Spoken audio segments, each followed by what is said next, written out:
Seguimos en Pasaporte Internacional, permítanme leer estos mensajes. @patita43 México acepta toda la basura de Estados Unidos, no nada más armas, también autos y productos inservibles que nos vuelven consumistas.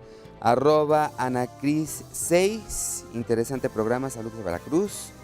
Hipólito J, hagan un programa sobre la India, es un país muy bueno, seguramente a lo largo de este año tocaremos esa inquietud. Pero, ¿qué les parece si hablamos de estas ferias de armas en los Estados Unidos que de pronto pues permiten que se evadan todos estos registros, estos controles? Es un arsenal entero el que está allí y se vende.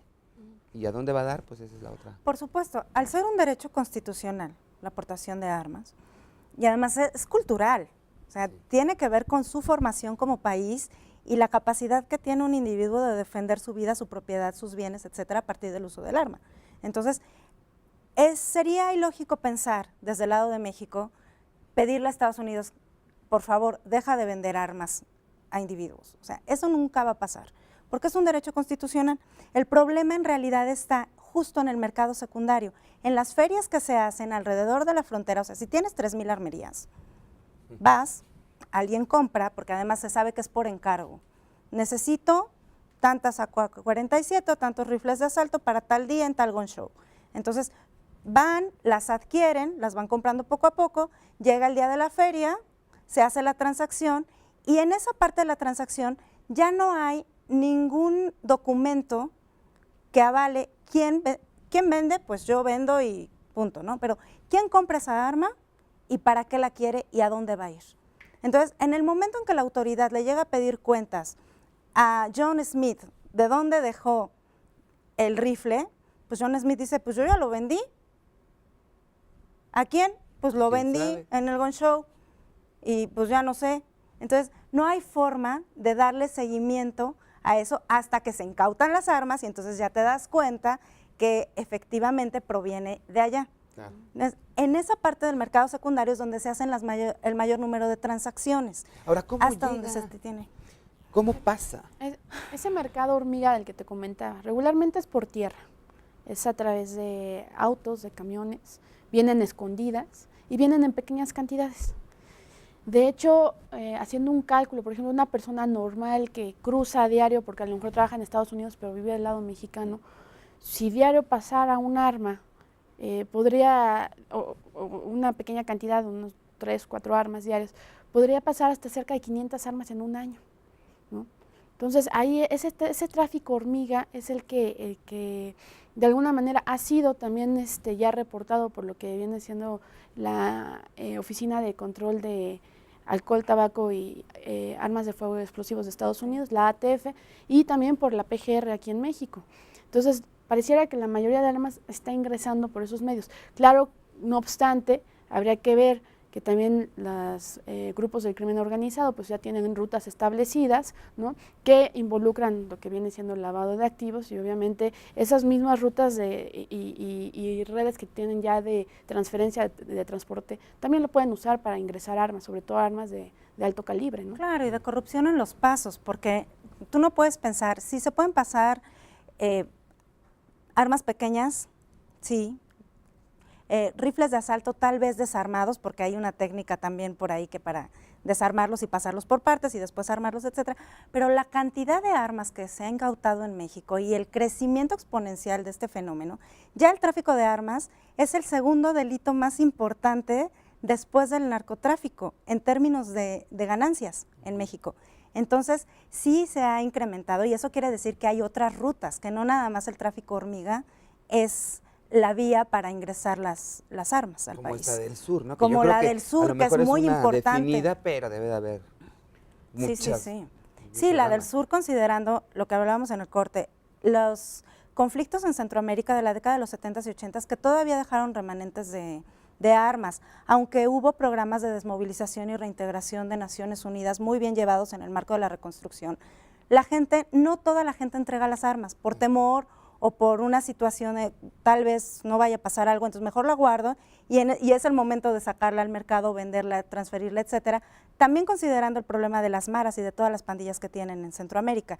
Y el conflicto de Colombia, que de repente se nos olvida, pero tampoco está tan lejos y ahí también fluyen muchas armas. Y es muy fácil subir armas desde Panamá, Centroamérica, hacia nuestra porosísima frontera sur, porque está mucho más vigilada la del norte que la del sur. Sí, la del sur está...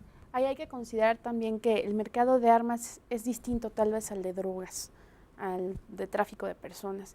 Una arma bien cuidada te puede durar más de 40 años.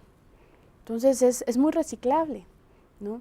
Entonces, de ahí que también, viéndolo desde una perspectiva mundial, pareciera ser que precisamente aquellos mercados que se llegaron a saturar por conflictos armados, quedan remanentes de estas armas, y la tendencia es que entonces es muy fácil generar un tráfico hacia otro país. O sea, en otras palabras, se revende y se destinan hacia donde hay una demanda, ¿no?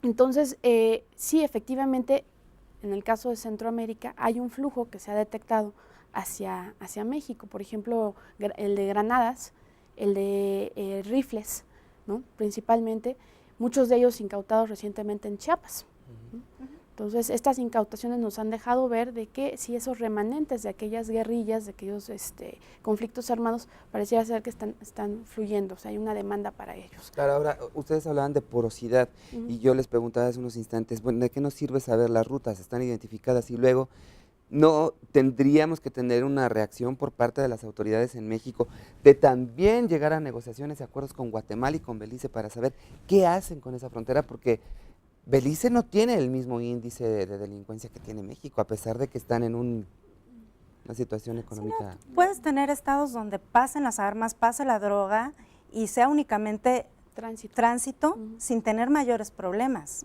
¿no? México, porque pasó a ser de país de tránsito a consumidor, y además en el marco de toda esta guerra entre los cárteles por control de territorio más el tema con el gobierno federal.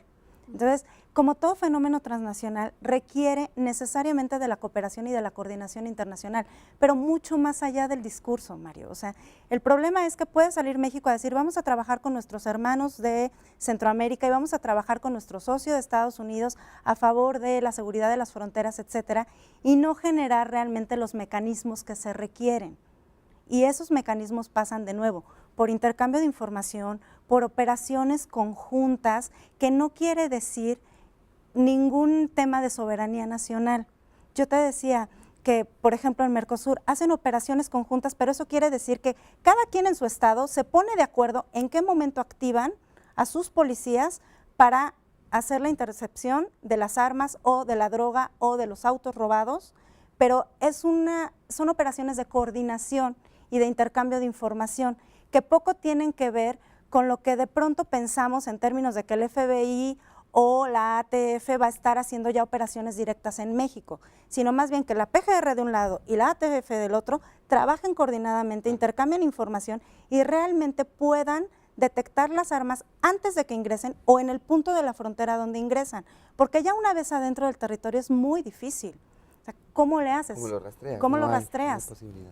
Además, habría que considerar que hay varios actores. En el caso mexicano, no nada más es la PGR, es también la Sedena, es también Hacienda, aduanas, los estados.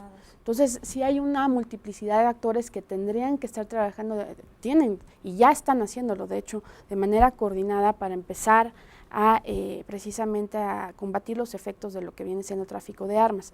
Ahora, lo ideal es tener cooperación bilateral, regional y obviamente internacional. En el caso de México, Centroamérica, pues es fundamental precisamente reforzar esas líneas de cooperación y que exista precisamente esa, tanto la voluntad política como también el ejercicio mismo de coordinación para lograr las operaciones necesarias. Pero sí, esto es todavía algo que se tiene que tal vez profundizar más en la acción.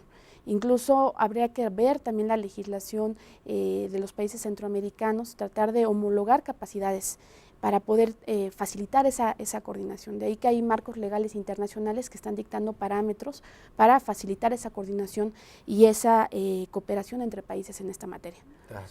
Tenemos que ir a un corte, pero ¿qué les parece si al regresar es nuestro final, es nuestro remate de programa? Pero este ejemplo, este ejercicio que da el Mercosur, esa coordinación interna entre naciones tendrá que ver, por supuesto, con que cada una de estas naciones tiene la línea muy clara, tiene operaciones muy claras, sabe para dónde van. En ese sentido, el famosísimo y controversial mando único en México podría servir de algo para contribuir y sumarse a esta larga cadena de cosas que tenemos que hacer en México para revertir esta situación. ¿Les parece si hablamos de eso al regresar? No tardamos.